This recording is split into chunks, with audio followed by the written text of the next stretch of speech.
Cosa succede quando 4 registi del cinema coreano decidono di rileggere il genere hard-boiled cimentandosi con un testo di Ernest Hemingway e l'estetica di Edward Hopper? Benvenuti su Korean World. Oggi parliamo di The Killers, un'antologia noir brutale, sperimentale e stilizzata. La trama è la seguente. Apre le danze il grottesco Metamorphosis di Kim Jong-un, in cui un uomo accoltellato alla schiena si rifugia in un bar. Tuttavia i suoi aggressori non sono lontani, ma prima che questi lo raggiungano, trova nella barista una condanna e una salvezza al tempo stesso. Segue Contractors, diretto da Rodok, che rilegge il noir in chiave più ironica. Un delitto su commissione viene appaltato a cascata, di sicario in sicario, in un gioco al ribasso. Al diminuire del compenso degli esecutori materiali corrisponde una delega a catena tramite un passaparola che stravolge le istruzioni iniziali. Ne consegue che i sicari scambino l'obiettivo con un'altra persona. Il terzo episodio, Everyone is Waiting for the Man, firmato da Chang Kang-jun, vira invece verso un registro più classico. 2 killer maldestri devono portare a termine un lavoro che si rivela più complicato del previsto. Il loro obiettivo è ricercato anche da una coppia di detective, uno appostato all'esterno e l'altro all'interno di una tavola calda, gestito da una proprietaria ammaliante. Chiude The Killers il contributo di Lee Myung-se, che dirige Silent Cinema, l'episodio più sperimentale. In una messa in scena stilizzata e quasi teatrale, 2 sicari entrano in un diner per eliminare un obiettivo che frequenta il locale ogni giorno alla stessa ora. Tuttavia la missione si complica a causa del personale bizzarro ed eccentrico che lavora nel locale. Il segmento Metamorphosis di Kim Jong-un, già regista di Shades of the Heart e Worst Woman, si distingue come l'episodio più fantasy, onirico e sensuale. Il regista trasforma un classico incipit da crime story in un horror sovrannaturale che gioca costantemente con la percezione della realtà. L'episodio è costruito su un contrasto visivo netto che funge da soglia psicologica. Nel prologo in bianco e nero, la scena si apre in un'atmosfera noir classica. Un uomo, interpretato da Yeon Bu-jin, colpevole di aver rubato alla propria gang, viene giustiziato con una pugnalata alla schiena dal sicario Chang-jun, interpretato da Chon Sung-woo. Il bianco e nero sottolinea la freddezza del crimine e la realtà del sottomondo criminale. Successivamente, attraverso un uso magistrale del rallentatore, il film esplode nel colore. Questo passaggio segna l'ingresso in una dimensione diversa, dove le regole della fisica e della morte sembrano sospese. L'uomo accoltellato si risveglia nel bar, senza sapere come ci sia arrivato. Qui la narrazione si sposta sul piano del simbolismo. La barista, interpretata da Shin Yong-kyung, è una figura magnetica inquietante. Presenta 2 fori sul collo, suggerendo immediatamente la natura vampiresca del luogo. Ella non si limita a servire alcolici, manipola il desiderio. Quando estrae il coltello dalla schiena dell'uomo, compie un atto che è allo stesso tempo violento e liberatorio. Il sangue che stilla non è solo morte, ma piacere. La barista aggiunge una goccia del proprio sangue nel cocktail di una ragazza che accompagna un regista. La reazione della donna è puramente erotica, occhi iniettati di sangue e un piacere sessuale visibile. A conferma che in questo limbo il dolore e l'estasi sono facce della stessa medaglia. L'ingresso del regista nel bar introduce in The Killers una sottile critica al mondo dell'arte e della manipolazione. Il regista afferma che sedurre è quello che fanno i registi, ammettendo che il suo strumento di conquista è l'alcol. Tuttavia, nel bar Moonlight Night, il vero potere appartiene alla barista. È lei che recide il collo al regista per offrirne il sangue all'uomo accoltellato, il quale, bevendo, sperimenta un'eccitazione sessuale che lo rigenera.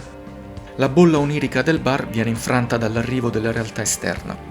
Gli sgherri della gang e Chang-jung. L'uomo, ora metamorfizzato o potenziato dal sangue ricevuto, compie la sua vendetta uccidendo i suoi inseguitori.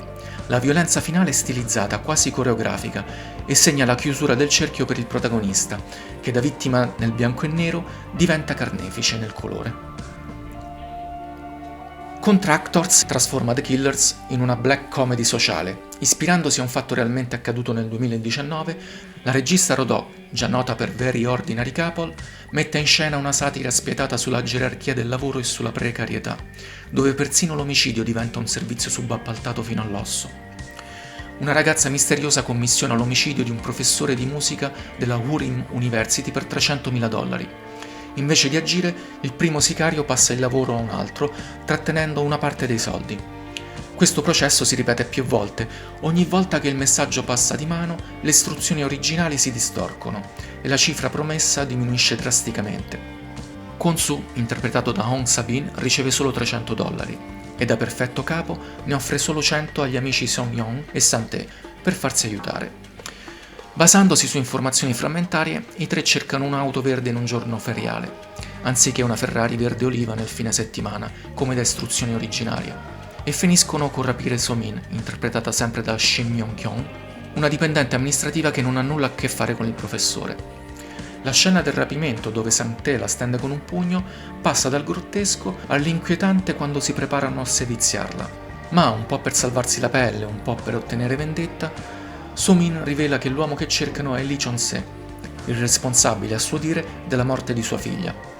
Offre ai rapitori $300.000, la cifra iniziale del primo contatto, per ucciderlo. I sicari, ora imprenditori, subappaltano di nuovo il lavoro a Karim, un immigrato straniero, per la misera somma di $50. L'intero castello di carte crolla quando Karim denuncia i suoi datori di lavoro alla polizia, non per l'omicidio su commissione, ma per la violazione della legge sul salario minimo. L'ironia continua con Kwon-soo, che vuole diventare poliziotto, e Song-yeon, che vuole fare volontariato in chiesa, offrendo un ritratto ipocrita e tragicomico della natura umana. Inoltre i sicari cercano di giustificare i loro crimini definendoli questioni di principio e non di soldi, mentre in realtà contano gli spiccioli. Nemmeno la vittima viene risparmiata dall'ironia. Nel momento in cui per opportunismo si trasforma in carnefice, finisce per scontare la propria pena in carcere. In Everyone is Waiting for the Man, la narrazione di Chang Kang-chun, già regista di Rebound, si focalizza interamente sul concetto di attesa. I protagonisti sono bloccati in un non luogo, una taverna che diventa un microcosmo di sospetti. La regia utilizza colori saturi, verde e rosso, non solo per estetica, ma per creare una sensazione di claustrofobia e imminenza. Lo spettatore viene trascinato nella stessa paranoia dei personaggi. Ogni porta che si apre, ogni nuovo avventore che entra, carica la molla di una violenza che tarda ad esplodere. L'episodio brilla per la sua capacità di ridicolizzare la figura del poliziotto da noir classico. Uno dei due detective, invece di essere l'occhio vigile della legge, viene colto dal collega in un momento di totale vulnerabilità e squallore, ovvero l'atto di autoerotismo durante l'appostamento. Questa scelta narrativa rompe la tensione e sottolinea la natura profondamente umana e bassa dei personaggi. Nonostante siano a caccia di un pericoloso assassino, i detective appaiono costantemente un passo indietro rispetto agli eventi, incapaci di leggere i segnali che hanno sotto il naso. La tensione raggiunge il culmine con l'ingresso di un uomo travestito da poliziotto. Questo personaggio agisce come catalizzatore di caos. Usando l'autorità del coprifuoco, impone un controllo psicologico sugli astanti. La sua presenza introduce una violenza brutale e improvvisa, uccidendo il collega del detective e dimostrando che nel mondo di questo film l'uniforme non è sinonimo di protezione, ma può essere lo schermo perfetto per il male. Il fulcro dell'episodio è la caccia a Yeom Sang-ho, descritto come un uomo spietato con un tatuaggio di narciso sulla spalla sinistra. Il colpo di scena è un attacco diretto ai pregiudizi dei protagonisti e del pubblico. L'assassino non è uno dei rudi uomini che popolano la locanda, ma la donna apparentemente lasciva e innocua presente fin dall'inizio. Chang Kang-chun firma un episodio che è una lezione su come gestire le aspettative del pubblico. L'attesa, tema centrale del racconto originale di Hemingway, viene qui svuotata di epicità e riempita di ridicolo, fino all'esplosione di violenza finale che ristabilisce le gerarchie del potere in chiave antipatriarcale. Per chiudere il cerchio di questa complessa antologia, arriviamo a Silent Cinema, l'ultimo capitolo di The Killers, diretto dal maestro di M e Nowhere to Hide, Lee Myung-se. Se i primi 3 episodi esplorano il noir attraverso la violenza, la satira e l'inganno, questo segmento finale lo affronta come un'astrazione pura, un omaggio alla storia stessa del cinema. Questo episodio non segue una narrazione convenzionale, è una riflessione filosofica e visiva che lega il destino della Corea alla natura stessa della macchina da presa. Il segmento si apre con una dichiarazione potente.